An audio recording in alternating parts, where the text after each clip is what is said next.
we're kind of winding down here with some of the new stuff that we've been doing at Safe Pro Waste Consultants. Yep. We got some of our initial contacts. I was at the Smash conference last week. We've been working with a bunch of different haulers on compaction side of things, looking at some marketing services, and we've even branched now into helping a couple of haulers that are looking to potentially exit their business and they are looking to sell and move on and do something else in their life. And so you have some experience with selling multiple businesses and being a part of multiple transactions that have done that. I sold Freedom also. So can you talk a little bit about your experience in that, and then maybe when haulers should consider that, or what they should do when they're feeling like that's the right answer? Well, it depends on whether you're looking to get in or get out. So generally, getting in is a desire to get away from the 9 to 5 and someone telling you what to do all the time. Someone controls your life. They tell you when to clock in, when you get to clock out, when you get to go home, how many days you get off. You don't have any real freedom with your employer, control your life. And you don't make no more money than they're willing to pay you, generally. Right. Even if you do very well for some people, most employers still keep you at a poverty level because that way you need to check next week. So that's a real drive. Someone who wants to do their own thing is really just to get above the poverty level, live a better life. So that was my thought back in the day after having some waste experience, being in the waste industry, running under previous owners, watching it be built, learning about it. That's one of the things. And my drive was simply, well, I got this. I know how to do this. I'll do it myself. So we moved down south, and we pulled an old pickup truck out of the woods and from your grandpa and put $10 worth of gas in it and drove around for about 6 weeks on 6 flat tires. It bounced me around for a long, long time. Signed up some people, door knocking, one at a time. But it was the best thing we ever did because we moved. We got into an area that we all liked. We got away from the big city, and the lifestyle changed after a couple years of hard work. The lifestyle changed. We did have more money. We did have more time coaching soccer and baseball. Then we got into the dirt bikes. So when you're in control of your own business, you get to control how many new customers you want, how much revenue you want to bring in, how big do you want to get it. It's up to the individual who's owns it now. If you want to get out there and get 2,000 customers in a year, well, it's you can do that. It's up to the person. You got to have drive. You got to have ambition. You got to want them. And if you don't want 2,000 customers a year, you manage it with your 600 a year that's coming in. Right. And then a lot of people get to a certain area too when they're building a small independent business. I did. I got to a certain area, and you find yourself, you pull back a little bit every year or readjust, just rethinking. You get rid of the stuff you're not going to make any money on or never will. Or you just want a little more free time and a little less seat time in the trucks. So worked out for us, First one we had for 7 years, sold it to Republic. It's a rough road in the early going, running an old pickup truck and a couple old pickup trucks, plywood sides.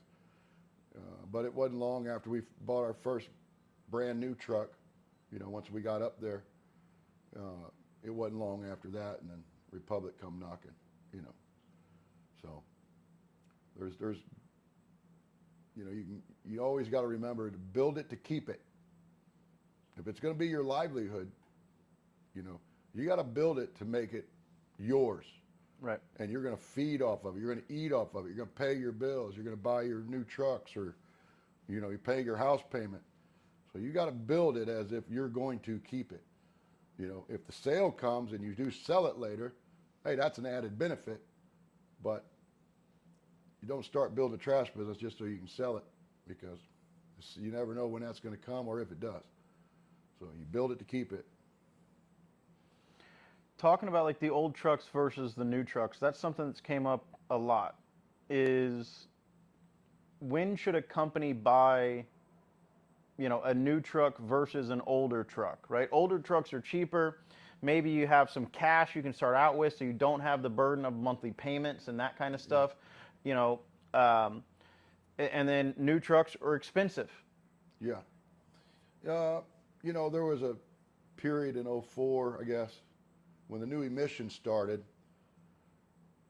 and I bought '04, '05, '06, '07. I was buying trash trucks then, rear loaders. The emissions wasn't set up for residential. That was a new emissions EPA thing. Now that really put a hamper on the new truck scenario for people, because these trucks were down. They derated and you couldn't drive them. And it was a terrible time, and I was all in about buying new trucks. So that was a terrible time period for us. I think they're a lot better now. But, old trucks have their benefit. For one, a lot of times when you're getting started, you're forced to start with an old truck, because most financial institutions, if you walk in there and say, I need a loan for $180,000, they want to see your customer list, right? So if you ain't got a customer list to match, the need of the financing, then, the new truck is a future dream. You're going to be bare minimum. You're going to get what you can afford, get what the banks are going to loan you on. So the one thing I noticed is I'm either going to spend the time working on my trucks, and I'm going to be aggravated. I'm going to be broke down. The phones are going to be ringing with the old trucks, right? That's just what happens. If you're running 5 old trucks and you refuse to buy that new truck or 2 new trucks, to me, it's a wash, because I'd rather buy 2 new trucks instead of deal with 4 old ones, right? New ones break down too, things happen. But when you got 10,000 moving parts on a vehicle, and these 4 are 30 years old, you're going to pull your hair out with that. You're going to make yourself aggravated. You're not going to enjoy your business, and no one's going to want to work for you. So no one wants to drive them old trucks. Yeah. So people say all the time, well, I got a driver problem. Well, no, you got a truck problem. Buy a new truck, you'll get people wanting that. There'll be people wanting to drive that new truck. People want that job, but they don't want that job. They don't want that one. They're not signing up for that. Right. You put somebody in a new truck, you've changed the whole game. The whole hiring experience changes when you show that person you're looking to put him in this truck, and it's a new truck. That changes things. Yeah, I know. I've ran the numbers before, and one of the things that I've said is that new trucks and old trucks cost the same. They do. You're either going to pay on an old truck. You're going to pay for parts. You're going to pay a mechanic, and you're going to pay in the company cost of having the old trucks, the customer service side, the maybe refunds you got to give, the little bit of give and take you got to do with the customers, that kind of stuff. Yep. And it prevents you from doing sales on a couple of fronts. For one, you're not free enough to do sales. I'll follow up on that, but go ahead. And then for second, you're not confident you can even do the sales or you can service them if you sign them up, right? So if you may have a goal that, I want to sign up 100 new customers, but majority of trucks are down, and so you can't do the sales until you get the trucks up. And where a new truck, you usually don't have that problem. You got a part that's an issue, or you got this, or you got that, but the part's on the way, there's a factory, it's being made, or it's being shipped to you, or whatever, you're gonna get it back. It's gonna be back running pretty quickly. So then you're allowed to streamline your attention on route efficiency, optimization, sales, those types of things, because you don't have to worry about finding someone to work on this broke truck. The truck's broke down somewhere and I got to get somebody to go get it, or the tow truck, or we got to go fix it on site, whatever it may be. Yeah, no matter how you look at it, downtime is aggravating, it's frustrating, and you're going to have less downtime with a newer piece of equipment. I used to always say, and I figured the math out when we bought our first new truck. So it come with a $3,000 a month truck payment. So we had never had that before when you were young, right? A $3,000 a month truck payment. And then the insurance was $500 a month for the Right. truck.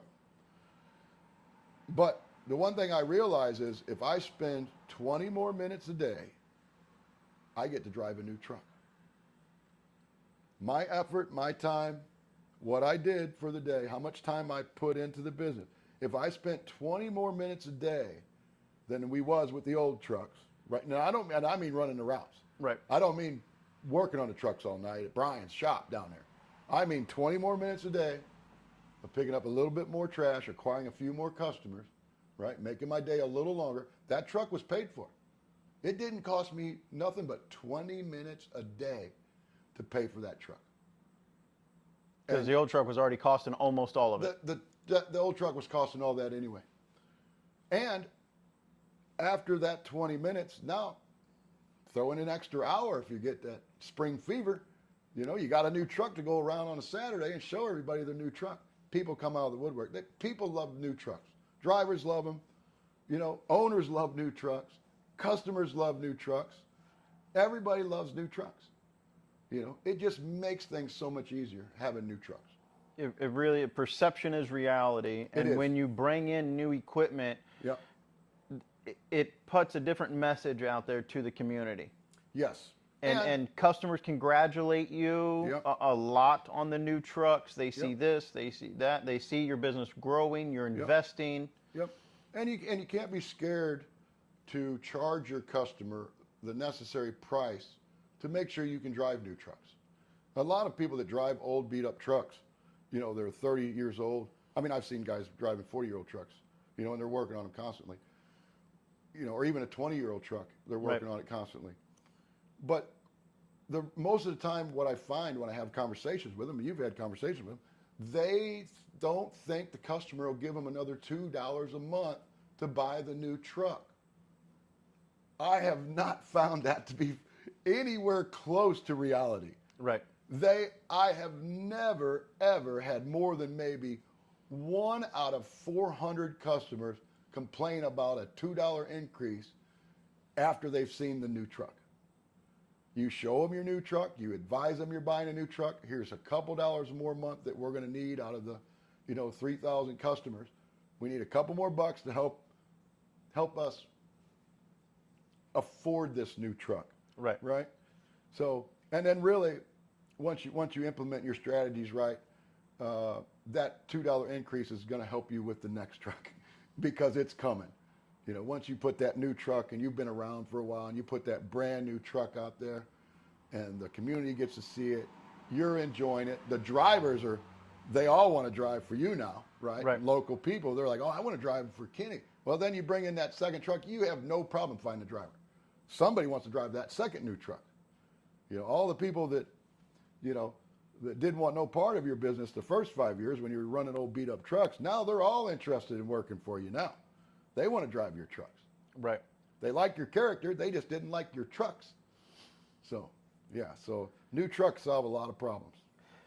And in general, just the sales aspect, it fixes so many aspects of the business. But from the sales, I remember the first truck you got with the SMS truck was all branded real big, right? Yeah. And then after that, switched to like smooth side trucks. Yeah. Everything's real big. You basically have a mobile billboard at that point. That's right. And a lot of times, the older trucks aren't worth putting that money into to have them wrapped or put graphics on them and that type of stuff. Yeah. The new truck is then worthwhile to do that. Yep. And everyone talks about it, and that's the comment. They become the number 1 sales feature. They are. And that's your image, when you're driving around. There's people that, there's more people that see you and your trucks than a lot of people understand. It's a huge advertising piece. Trash trucks are so recognizable all across the country. You can see anybody's Waste Management Republics, like American Eagle up there. I go by his trucks, I mean, he's up to about 80 trucks, I think, right now. But his trucks are clean. He takes care of them. He maintains them. You know, not every truck in his lot is brand new, but he's adding new. He's been adding new and new and new. But his maintenance on his trucks keeps them operating like new. Right. You know, so, you know, there's a lot to go along with maintenance. And a lot of guys that have these 3 or 4 truck operations, these little mom and pop shops that refuse to buy a new truck.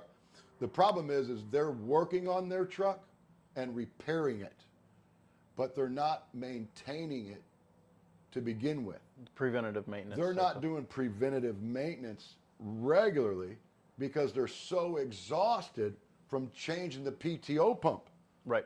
They got to get back up at what they got to say the other day. I got to get back up about 1 o'clock in the morning and get started.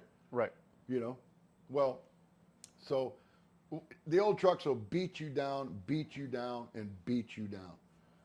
And, you know, there's just so much to gain by, you know, after, especially if you've been doing it for years, you got an old beat up truck. The smile, the re-energized with the new truck is just, it changes people's lives, you know. Because all you got to do is make some minor adjustments. The truck's paid for. Right. You know, I can drive an old beat up truck and work on it all night till midnight, or buy a new one and, you know, add 20 minutes to my day and grab a few more customers to help me at the end of the month. You know, it's up to the decision maker. You know, so. But new trucks can be hard to come by if you don't keep your books in a row. You know, not too many mom and pop shops got enough money to come out and pull out, you know, $175,000 to go buy a truck. Right. You know, So they all got to be financed. They got to. they got to be financed. You know, but you know, you got mom and pop shops that you go up and visit, and they're running a bunch of old trucks, beat up old trucks. They're beat down. They're heartbroken. You should have bought a new truck. You know, for your business, and that new truck is going to feed you something close to this, but put more money into the truck.